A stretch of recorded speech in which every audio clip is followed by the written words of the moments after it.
di dalam lautan lagi, ya janganlah akhirnya kita tergoda untuk membela itu karena memang sudah sulit, dan kita harus berani menjelaskan bahwa itu sudah sulit. Tetapi karena memang dia itu masih mengambang, ya kan, atau terapung karena memang adanya ketidakadilan, ya itu selama memang masih bukti-buktinya ini saya berani menangani. Karena bagi saya memang sih bukan hitung-hitungan, tetapi saya juga menganut filosofi rekor bertinju. Sebisa mungkin lebih banyak menangnya daripada kalah atau seri, ya kan? Ini yang saya juga saya juga anut gitu loh. Bukan anut, saya lihat-lihat juga lah ke sana.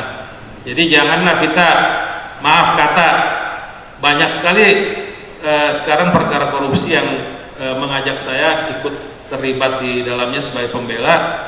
Karena apa? Mereka maunya ada newcomer, lawyer baru yang memang kelihatannya masih bersih, ikut di dalamnya. Tetapi sekali saya bilang tidak, walaupun itu saudara sendiri. Dan bagaimana cara supaya saya tetap konsisten di situ? Saya pernah jadi tim pengacaranya Bibit Chandra Jilid 2. Jadi waktu itu kalau Bibit Chandra masuk pengadilan udah dibuat timnya. Yang Jilid 2, yang Jilid 1 kan di polisi. Kemudian saya pun menjadi pengacaranya ICW dalam kasus permintaan eksekusi Komisi Informasi Pusat, putusan tentang dana BOS. Nah, dengan saya di situ kan saya udah kekunci nih, nggak mungkin saya nangani perkara koruptor, saya lawyernya KPK atau lawyernya ICW. Nah, begitu pula kalau nangani perkara di mana misalnya tingkat pengadilan negeri saya kalah, saya duluan teriak ke media, saya akan banding. Kalau tingkat banding saya kalah, saya akan kasasi. Kalau kasasi kalah, saya akan PK. Artinya apa? Saya udah ucap duluan bahwa saya itu nggak nyerah dan tidak terkontaminasi, dan akhirnya harus saya jalankan. Jadi itu cara saya supaya saya bisa tetap konsisten menjaga bahwa saya tetap mandiri, tidak dipengaruhi oleh pihak lain. Kira-kira seperti itu ya. Nah, mengenai honorarium, kalau yang mengenai kasus konsumen seperti saya sampaikan, kalau yang betul-betul tidak mampu, justru kami yang memfasilitasi biaya pendaftaran dan sebagainya, transport. Kalau ada masih mampunya, terserah mereka mau kasihnya di depan pengganti transport, jadi tidak ada success fee, atau misalnya kalaupun itu sukses, terserah mereka juga, kita nggak menentukan. Saya bisa kasih cerita bagaimana seorang supir truk di Serang yang menelpon saya mengatakan bagasinya hilang di Lion Air, tetapi dia nggak pernah ketemu sama saya. Akhirnya saya telepon Lion Air, dan Lion Air langsung mengatakan saya ganti. Berapa dia mintanya 6, akhirnya negosiasi jadi 4,5.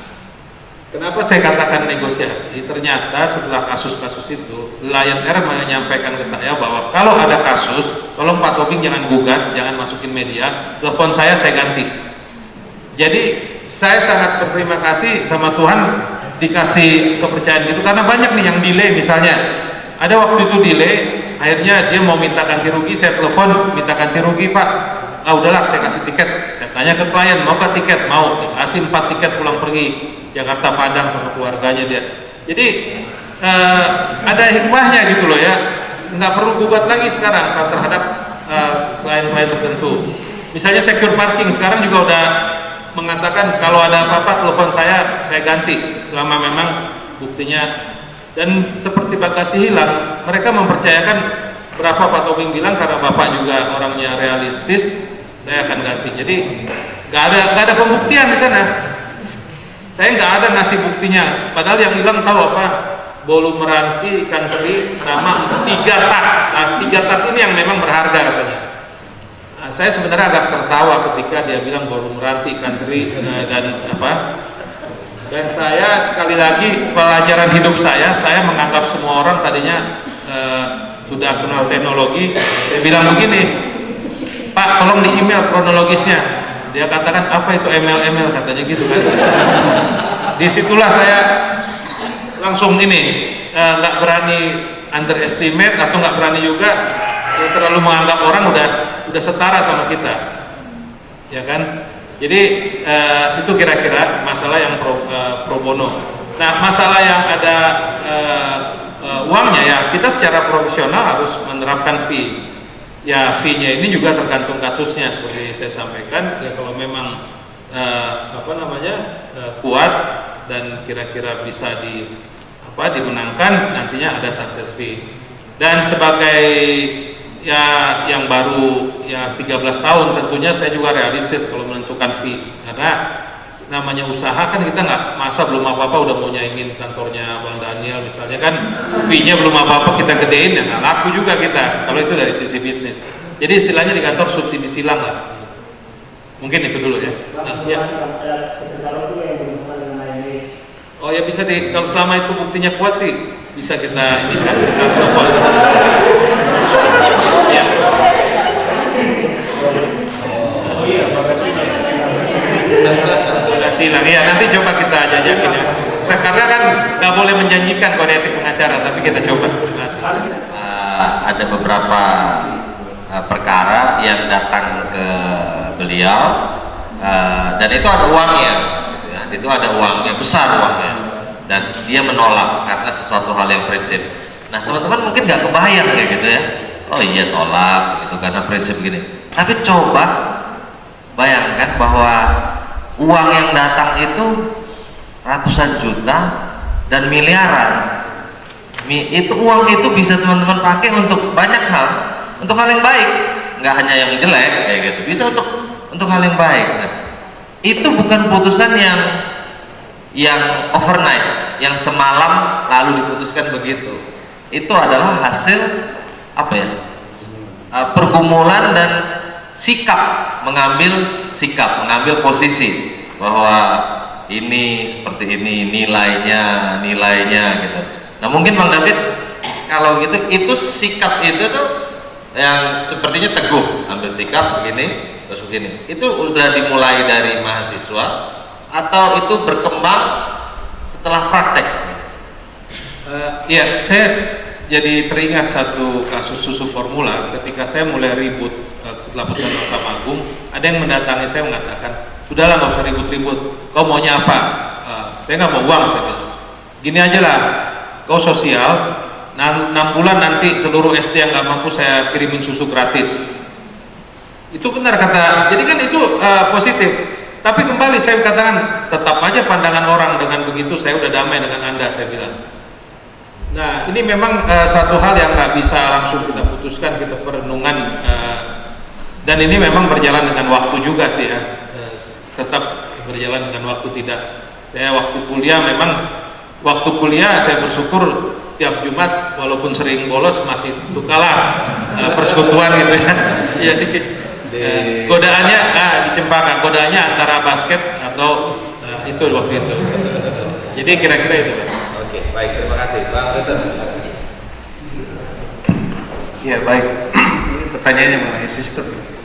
Saya pikir memang ketika memikirkan hukum, ketika membuat konteks ini hukum tanda kutip itu,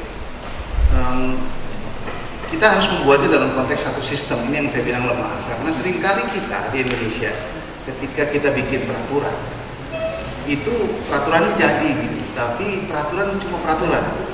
Karena kalau di dalam konteks sistemnya itu kan harusnya ada peraturan hukumnya, ada lembaganya, ada sistem lainnya, ada bahasanya, ada orang-orangnya, ada pendidikan hukumnya dan sebagainya. Dan itu nggak terjadi. Contoh yang paling gampang itu sebenarnya ketika ini VCD palsu, itu sebenarnya undang-undang tentang hak cipta ya. Di Jalan Sabang ini pernah seorang dosen saya cerita dengan gamblang gitu begini. Saya jalan di Sabang, itu orang penjual VCD palsu itu jualannya di depan kantor polisi. Terus dia bilang tanya sama polisi, Pak polisi kenapa ini nggak ditangkap? Emang kenapa Pak harus ditangkap? Kenapa harus ditangkap katanya gitu kan? Nah ini salah, ini pencurian, ini pembajakan gitu kan? Oh gitu, saya nggak tahu tuh. Kenapa itu? Jadi ketika kita bikin peraturan itu nggak lengkap gitu, lembaganya nggak sosialisasinya nggak dilakukan. Jadi ini yang terjadi gitu ya. Waktu di BI sendiri dalam konteks VCD palsu ya repotnya mahasiswa hukum pun beli gitu. Ini kejadiannya seperti itu. Nah di BI ada waktu undang-undang BI lahir tahun 99 itu ada kalimat mengenai bahwa rupiah itu it's a legal tender. Rupiah itu mata uang yang sah. Jadi orang kalau bertransaksi di Indonesia harus pakai rupiah. Tapi peraturan pelaksanaannya itu nggak pernah dibuat. Jadi orang nggak pernah tahu kalau orang mau transaksi belanja apa di pasar gitu atau di glodok mau beli komputer, orang glodoknya bilang $100 gitu. Kita nggak bisa bilang nggak mau gitu, kita harus dalam rupiah misalnya seperti itu. Peraturannya lengkap. Nah, dalam banyak hal gitu. Jadi peraturan cuma sekedar peraturan, nggak pernah kemudian bisa dilaksanakan karena memang as a system dia gagal dan pendidikannya juga nggak. Sejauh mana sebenarnya mahasiswa hukum juga mengetahui hal-hal yang basic seperti itu juga jadi problem. Nah, yang kedua soal tekanan ya, tekanan.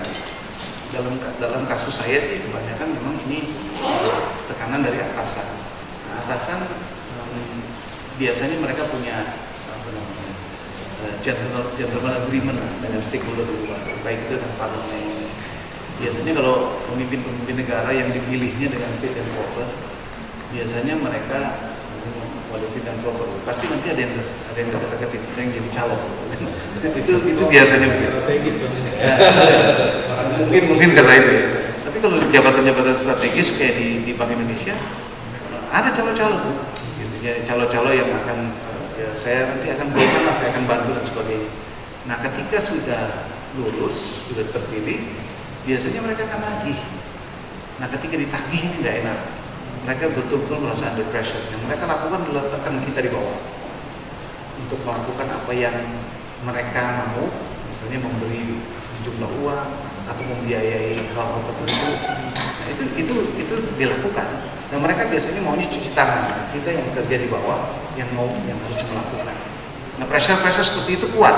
Nah, sehingga apa yang dilakukan waktu saya masuk ke Departemen Komunikasi beberapa bulan yang lalu, saya udah bilang kepada mereka semua, saya mau semua transparan. Apa yang kita lakukan semua orang harus tahu. Saya panggil teman saya, kebetulan anak orang Kristen juga, anak Tuhan juga yang kerja di audit internet. Saya panggil dia, saya bilang semua yang saya lakukan kamu harus tahu. Kalau yang saya lakukan salah, tolong kasih tahu. Jadi transparansi seperti itu harus terus-menerus gitu dilakukan supaya kita kan harus lurus. Buat saya kalau mereka nggak happy saya ada di situ, pindahkan saja di tempat yang lain, nggak ada masalah. Gitu. Kalaupun resiko paling beratnya harus dipecat, ya nggak apa-apa. Layanan masih banyak. Jadi saya pikir bagian-bagian seperti ini yang harus clear. Apalagi yang saya lihat memang orang-orang muda seringkali belum apa-apa udah ketakutan. Kalau ditekan dari atasan, seringkali udah takut nanti dipecat, takut nanti gak akan dan sebagainya. Padahal sebenarnya mumpung masih muda, lakukan yang benar aja.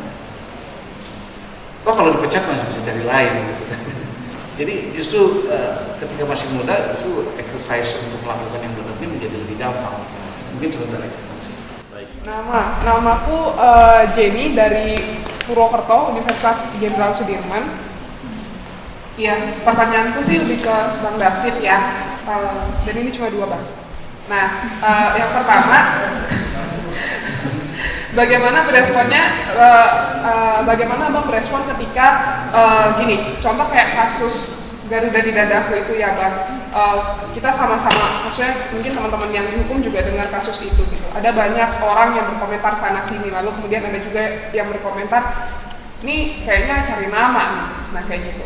Nah, bagaimana respon Abang ketika ada orang-orang yang berpikir seperti itu? Ada pengacara-pengacara yang cari nama, tapi juga di satu sisi realistisnya melihatnya, ini tapi aku mohon dikoreksi, mungkin Bang David dan Bang Daniel lebih tahu.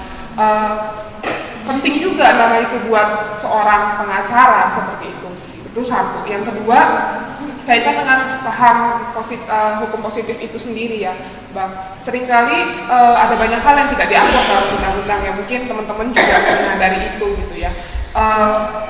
Gimana sih Bang maksudnya meresponnya ketika seringkali apa yang ada dalam undang-undang itu bertentangan dengan keadilan yang ada dalam masyarakat gitu. Bahkan juga mungkin kondisinya kayak kasus Dadaku itu lagi euforianya gitu ya waktu itu kalau nggak salah. Nah, bahkan juga melihatnya ketika undang-undang itu sendiri ada kurang sosialisasi gitu, maksudnya komunikasinya kepada masyarakat. Ada banyak kayak kasus Garuda di Dadaku itu mungkin masyarakat nggak tahu kalau lambang Garuda itu nggak boleh sembarangan ditaruhnya gitu ya, bahkan mungkin penegak hukum yang nggak tahu. Nah, gimana sih Bang merespon atas hal itu, dan pernah nggak sih kaitan dengan paham positif yang Abang pegang, pernah nggak sih ada pertentangan di dalam diri kaitan itu dengan keadilan yang ada di masyarakat itu sendiri? Seperti itu. Terima kasih Bang. Di kuliah umum perlindungan konsumen di Universitas Pajajaran kira-kira 1,5 tahun yang lalu ada sekitar 300-an mahasiswa. Setelah saya tanya jawab urusan konsumen, ada tiba-tiba yang berdiri pakai kaos Garuda, tengahnya gede. Pak, saya mau tanya kenapa Bapak gugat Garuda di Dadaku, ya kan? Terus saya nggak jawab, saya balik bertanya. Setelah saya menggugat, apa yang Anda lakukan? Membaca undang-undang Pak, katanya. Jadi memang tujuannya banyak banget, itu kan sosialisasi gitu kan. Orang yang nggak tahu akhirnya jadi tahu, apalagi fakultas hukum. Kemudian ditanya kenapa timingnya pada saat itu. Kalau sekarang pertanyaan saya, kita nggak bayanginnya karena saya lakukan pada saat itu, mulai dari tukang sapu sampai presiden perhatian, ya kan? Coba saya setelah selesai itu ajang itu, perhelatan itu, gak ada lagi yang perhatiin, ya kan? Jadi timingnya justru benar menurut saya, walaupun tadi lah kacamata orang kan beda-beda. Kemudian dikatakan lagi cari nama. Terus terang, hari pertama dan kedua saya betul-betul diserang di online, di media. Bahkan ada satu teman yang menyatakan ketika link ketik David aja langsung David Tobing Garuda yang keluar. Itu mana seluruh dunia masa David Tobing Garuda gitu ya. Jadi orang yang cerita. Nah, terus akhirnya teman-teman yang tahu saya mulai masuk ke ini, dunia maya ini.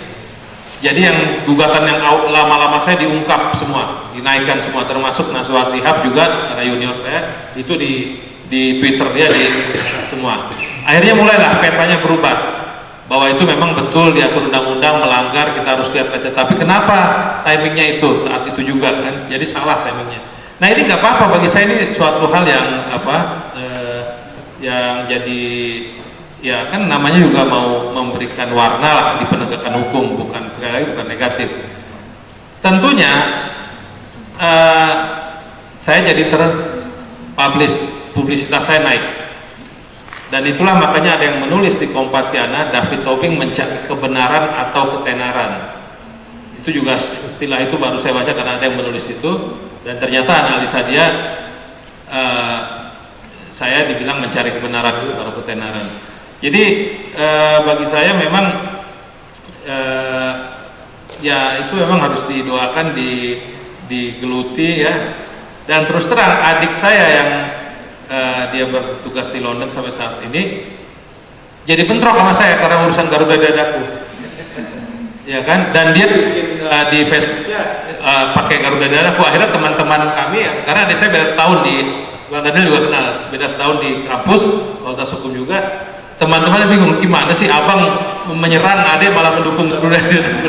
Jadi ya itulah, memang akhirnya jadi ya, orang terdekat pun tidak setuju. Tapi sekali lagi ya itulah warna, dan saya berprinsip kalaupun ada yang seperti itu, kalau memang hukum positifnya mengatakan demikian tapi malah dilanggar, ya saya kan cuma mau mengatakan kalau mau penegakan hukum ya ini tegakkan, jangan tunggu sampai tahun depan, jangan sampai besok hari, padahal kita tahu undang-undangnya ada ya. Jadi bicara aja apa yang bisa hari ini diungkapkan, bicara, jangan tunggu sampai kapan-kapan. Mungkin itu. Ada lagi tadi? Hah? Ya, positivisme itu belum tentu semuanya benar atau semuanya adil, ya kan? Makanya ada perda parkir yang mengatakan segala kehilangan bukan tanggung jawab pengelola parkir. Itu kan hukum positif di DKI Jakarta, tapi kan nggak benar. Akhirnya kita gugatlah ke pengadilan bahwa padahal undang-undang konsumen yang jauh lebih tinggi di atasnya mengatakan nggak boleh mencantumkan hal seperti itu. Jadi kita ini aja, kita tentunya memang harus didalami juga ya. kalau memang mau men-challenge hukum positif ya harus didalami juga. Kenapa ini? Karena hukum itu bisa, karena hukum positif itu justru bisa melanggar asas kepatutan, kehati-hatian, kesusilaan justru. Jadi dengan demikian bisa kita challenge.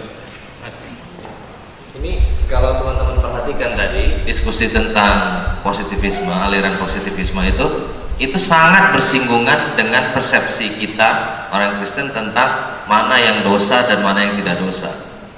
Kayak gitu. Nah, ini kalau kita mau lebih kritis, dan seharusnya kalian sudah mulai melakukan ini diskusi-diskusi di kampus ya. Apakah melanggar peraturan itu dosa? Apa tidak? Umumnya kita akan berkata dosa. Ya. Nah, tapi Bang David bilang bahwa ada beberapa peraturan yang tidak berdasarkan asas keadilan. Nah, harusnya kalian mulai begitu. Berarti tidak mutlak dong. Berarti tidak absolut dong. Gitu. Nah, apakah penilaian mana yang adil dan tidak itu diserahkan kepada individu? Ya gitu. Atau sampai diputuskan sebaliknya oleh institusi hukum yang ada. Nah, ini diskusi seperti ini harus sudah ada di mahasiswa. Jadi nanti kalau mau masuk, misalnya, apakah lewat lampu merah dosa? Apakah lewat 3-in-1 sendiri dosa? Apakah tidak, apalagi bayar parkir sesuai dengan ini perda dosa? Nah, itu awal yang gampang. Sampai kemudian apakah larangan tidak boleh beribadah tanpa ada gereja yang sah dosa? Nah, itu lebih kritis lagi gitu ya. Nah, itu teman-teman yang orang-orang akan melihatnya sebetulnya ke siapa kalau bukan ke sarjana hukum. Itulah yang jadi pemikiran yang lebih kritis. Pertanyaan pertama saya untuk Bang David. Bang David kan sangat berdedikasi terhadap perlindungan konsumen dan sangat membela konsumen. Saya ingin bertanya bagaimana bila ada kasus di mana terdapat kontribusi kelalaian dari konsumen itu sendiri dan bagaimana posisi Abang terhadap kasus itu. Contohnya kontribusi kelalaian dari konsumen. Misalnya kalau saya sebut kasus Umbu Salpati melawan Lion Air, itu kan ada kontribusi ya. Menurut saya, menurut Abang, bagaimana pandangan Abang? Apakah Abang ingin membela konsumen yang seperti itu karena dia pasti punya keadilan yang harus didapatkan, atau Abang pilih pelaku usahanya gitu? Kemudian untuk Bang Peter, saya ingin bertanya lebih lanjut lagi tentang karir di Bank Indonesia, karena kan industri perbankan sendiri itu jasa keuangan yang sangat berpengaruh besar terhadap ekonomi di Indonesia, sehingga sebenarnya walaupun kita mungkin mahasiswa hukum tidak di bagian hukumnya Bank Indonesia, tapi mungkin kita bisa berperan untuk kesejahteraan masyarakat. Mungkin Abang bisa tolong cerita sedikit lagi tentang karir Abang atau kegiatan Abang di Bank Indonesia sendiri. Mungkin atau ketika Abang tahu juga dari jalur legalnya BI, itu mungkin bagaimana kegiatan saya. Nama saya Siti Budiman dari Universitas Tanjung Pura, Pontianak. Saya ingin menanyakan kepada Bang David. Di Pontianak saya ada melihat sebuah kantor advokat dengan papan nama gede di pusat kota juga. Itu tuh tulisannya itu kantor advokat, di bawahnya nama SHMH, di bawahnya lagi khusus menangani kasus korupsi. Saya ingin menanyakan kepada Bang David bagaimana tanggapan Abang terhadap itu dihubungkan dengan kode etik dari advokat sendiri. Dan selanjutnya untuk Bang Peter, sebelumnya saya mau tanya, Bang Peter sampai sekarang masih di Bank Indonesia dari tahun berapa?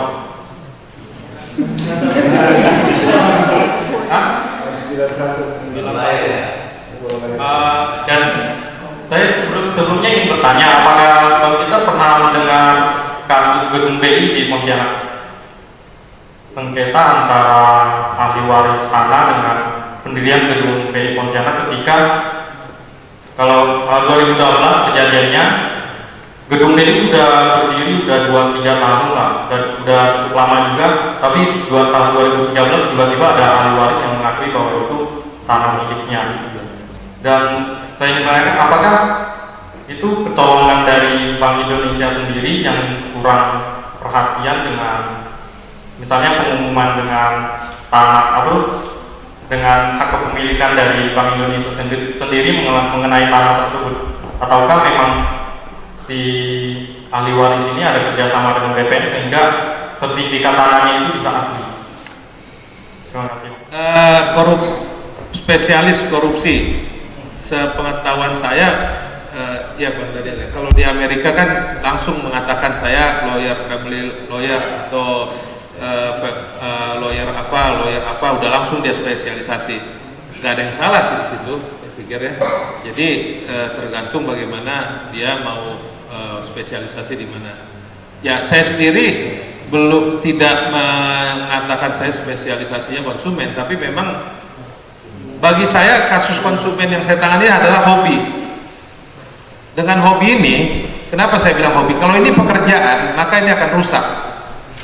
Karena hobi, saya rela berkorban waktu, tenaga, pikiran, uang.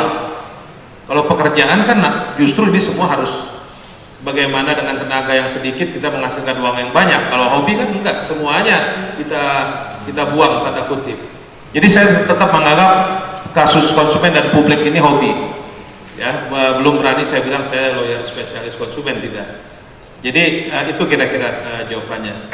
Nah, mengenai konsumen yang lalai atau memang bukan genuine konsumen yang tidak murni, saya menceritakan saja kasus. Tiba-tiba manajer hukumnya Extra Jos datang ke kantor mengatakan bahwa Extra Jos sedang disomasi oleh pengacara 8 orang konsumen yang minum Extra Jos, tapi dia minta 100 juta. Terus saya bilang, emang kenapa Extra Jos? Enggak, dia bilang sakit perut, bahkan ada yang jadi kanker perut gara-gara minum Extra Jos.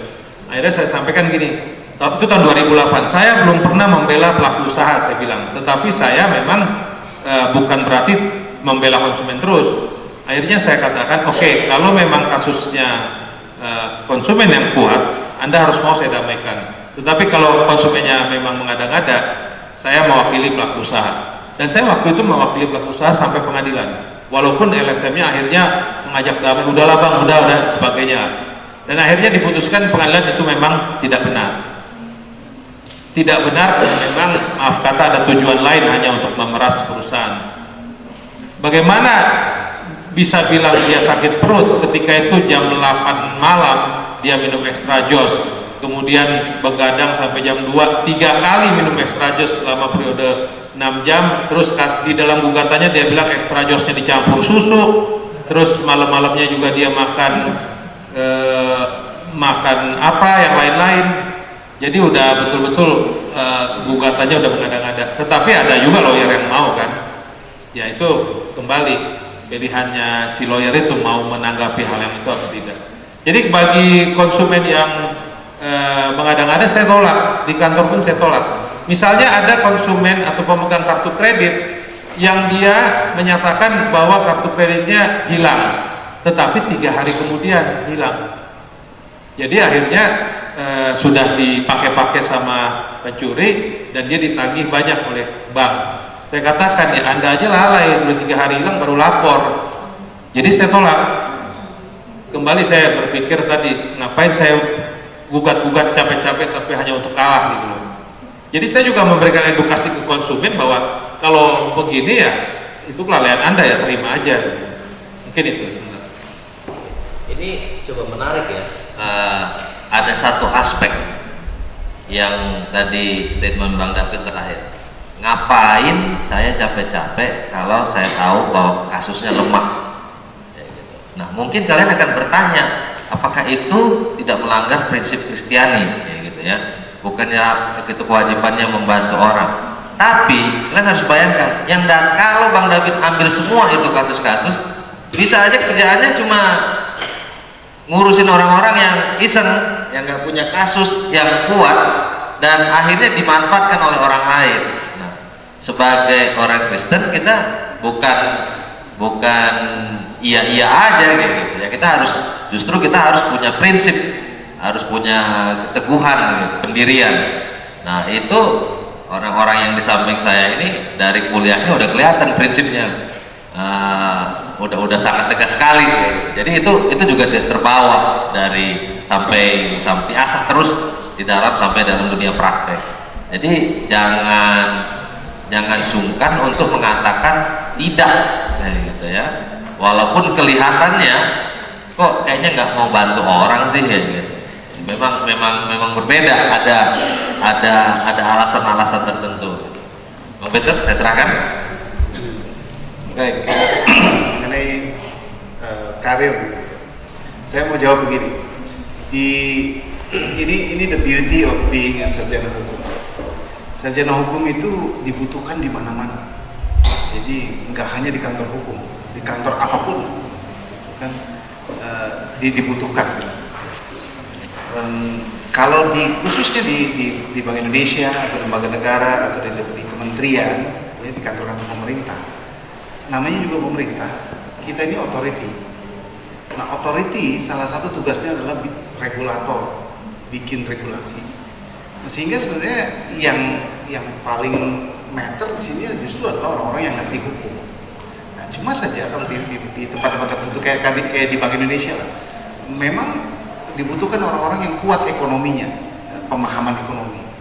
Nah, yang saya mau katakan di sini adalah sarjana hukum pada akhirnya seperti tadi saya sudah sampaikan tidak cukup hanya tahu hukum. Dimanapun akhirnya, ketika kita bekerja di bidang apapun, kita akan belajar sesuatu yang dulu kita nggak pernah pelajari di kampus.